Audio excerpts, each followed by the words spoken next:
avant de parler peut-être des municipales, parce que vous êtes aussi un grand chef d'entreprise, leader dans les bétonnières, dans les échafaudages, effectivement. Service à l'industrie en Oui, général. service à l'industrie en général. Oui. Est-ce que vous sentez aussi des conséquences là déjà de ce coronavirus? Oui. Il y a nécessairement des conséquences, si vous voulez, mais c'est beaucoup plus sensible dans certains métiers, tels que les compagnies aériennes, que dans l'industrie. On est sur les centrales nucléaires, les raffineries, etc. Ce sont des sites nécessairement qui ont besoin qu'on soit là. Sinon, il y a la sécurité des sites qui seraient menacés. Oui. Donc, mais déjà, vos activités... oui, c'est ça. Vos activités commencent déjà à tourner au ralenti ou pas? Non, pas encore. C'est peu visible pour le moment, mais la difficulté, comment amener des travailleurs en grande quantité sur une centrale nucléaire. Donc il y a un groupement ou regroupement de personnes. Et là, c'est contraire aux instructions qu'on reçoit tous les jours. Donc on ne sait pas comment ça va se manifester tous les jours. Est-ce que ça change, alors venons-en directement au municipal à Montpellier, est-ce que ça change aussi dans la campagne, là, en fait, au quotidien aujourd'hui? Ça peut, si vous voulez. A priori, c'est un virus qui n'est pas vraiment, dont les contours ne sont pas vraiment connus. Donc on peut que prendre le maximum de précautions et il y a une sorte de psychose qui s'installe. Il faut la relativiser pour le moment. Mais c'est difficile. Ça évolue tous les jours. Oui, c'est peut-être difficile pour aller faire campagne, justement, parce que habituellement, quand on est politique, on va serrer les mains sur les marchés, un peu partout. Là, depuis quelques jours... justement, ça change, si vous voulez, les règles, où quand même on est très chaleureux avec la population, dans les réunions publiques, on embrasse les gens, on serre les mains, etc.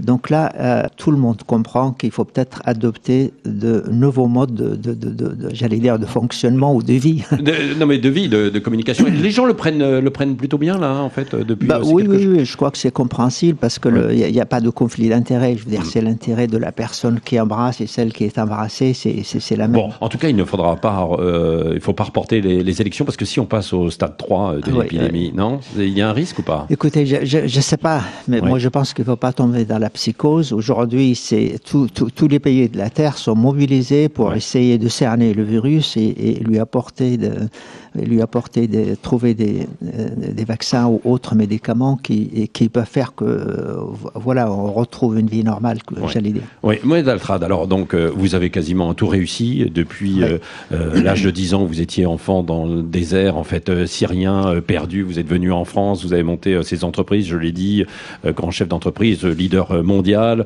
écrivain, président du club de rugby de Montpellier avec beaucoup de succès, père de famille. Qu'est-ce qui vous pousse aujourd'hui à vous lancer dans cette campagne des municipales? Sinon, le risque de prendre des coups, Moed Altrad, en politique, non? Absolument. Vous savez, vous avez... Dans votre question, il y a la réponse. Moi, je suis arrivé le 11 novembre 1970, donc c'est un demi-siècle.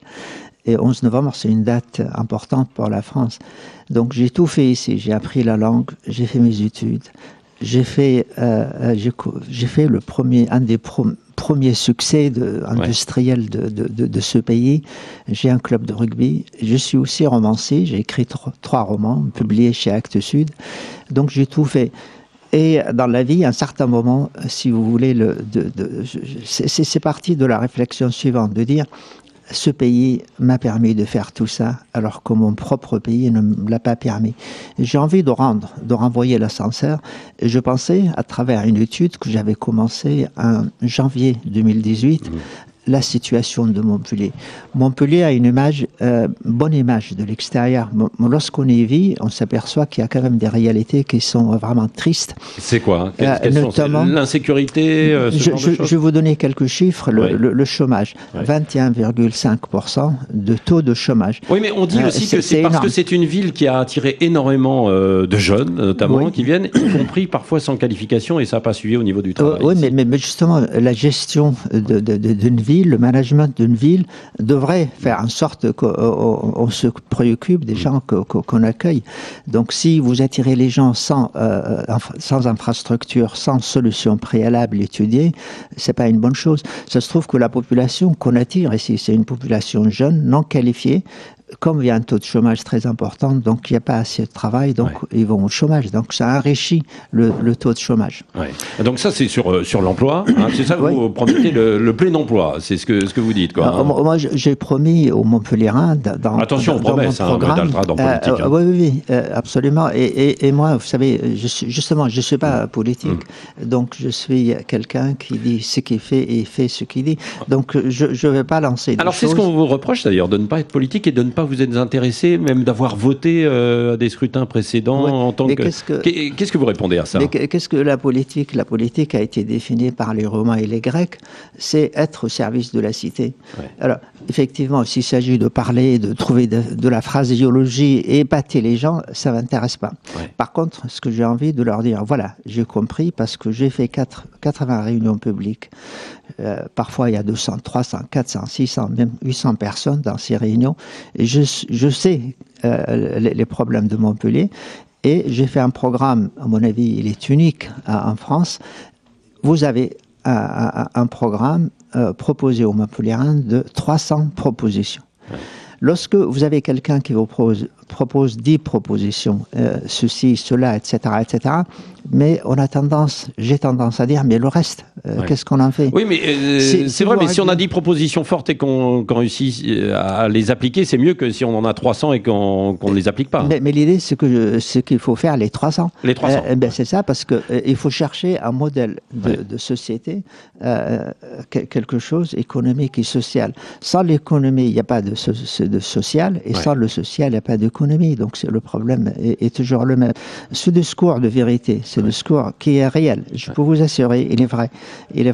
Après, le challenge, comment gommer le passif de toutes ces dernières années où l'insécurité a augmenté. Comment faire alors, vous, est-ce que vous avez en quelques mots une recette pour lutter contre cette insécurité? Ça commence par l'humain, si vous voulez. Moi, je pense que vous prenez l'insécurité ou l'incivilité, allez-y dans la rue. On le voit dans le cœur de Montpellier, comme dans certains quartiers. Oui, c'est ça. Mais ça passe aussi par le discours, si vous voulez. Ouais. Ça passe aussi par le fait de trouver pour chaque Montpelliérain une place dans laquelle il se trouve bien et il peut faire son... On a été ce matin tracté devant la mairie de Montpellier. Vous avez un taux d'absentéisme de 25%. Ouais. Mais pourquoi? Parce que les gens sont pas respectés. Les gens, on leur change de leur travail en permanence et les gens, ils savent pas quel avenir les attend. Donc il faut remettre la population dans le bon sens. Il faut lui dire ce qu'elle doit faire. Et justement, les propositions, où le travail manque pas, parce qu'on a 300 propositions qu'il faut absolument faire. Oui, alors dans beaucoup de villes, donc il y a ces problèmes d'insécurité, c'est vrai à Montpellier comme dans beaucoup d'autres villes, c'est ce que vous avez dit, donc vous avez une recette, entre guillemets, pour essayer d'y arriver, d'y parvenir. Il y a l'écologie, qui est au centre aussi des préoccupations, à tel point qu'ici, il y a 3 candidats qui se revendiquent écolo, plus d'autres qui mettent un petit peu de vert aussi dans leur programme. Et vous aussi, qu'est-ce que vous voulez? On peut pas arrêter le tout voiture, en fait, aujourd'hui, et puis... Montpellier continue d'attirer des habitants. Comment fait-on? L'écologie, je crois que vous le savez, c'est pas un projet de société. Vous savez, mettre des arbres, être propre, etc. Bien sûr, c'est important. Mais quel est le programme économique? Vous pouvez me mettre dans un lieu magique en termes de verdure et autres et de qualité d'air. Mais si je peux pas manger, qu'est-ce que vous allez faire de moi? Donc, il faut régler le problème. Le problème, c'est pas ça ou ça ou ça, c'est tout ça à la fois. Vous comprenez? Et je pense qu'il faut avoir le courage de le faire. Mais c'est aussi, il faut avoir la compétence et l'habitude de la gestion de grands ensembles humains, si vous voulez. C'est mon cas. Parce que vous dites que les écologistes ne sont pas prêts pour pouvoir... Je critique pas une personne particulière, si vous voulez, parce que je n'ai pas l'habitude de critiquer mes camarades, je les appelle mes camarades. Mais les écologistes, vos camarades, je les connais tous, je les connais. Vous pourriez faire alliance avec eux pour le second tour? Je l'ai dit dans mon programme, je ferai alliance, je discute avec les gens de tous bords, excepté les 2 extrêmes, parce que c'est contraire à ma valeur. L'extrême droite et l'extrême gauche, je ne discuterai pas.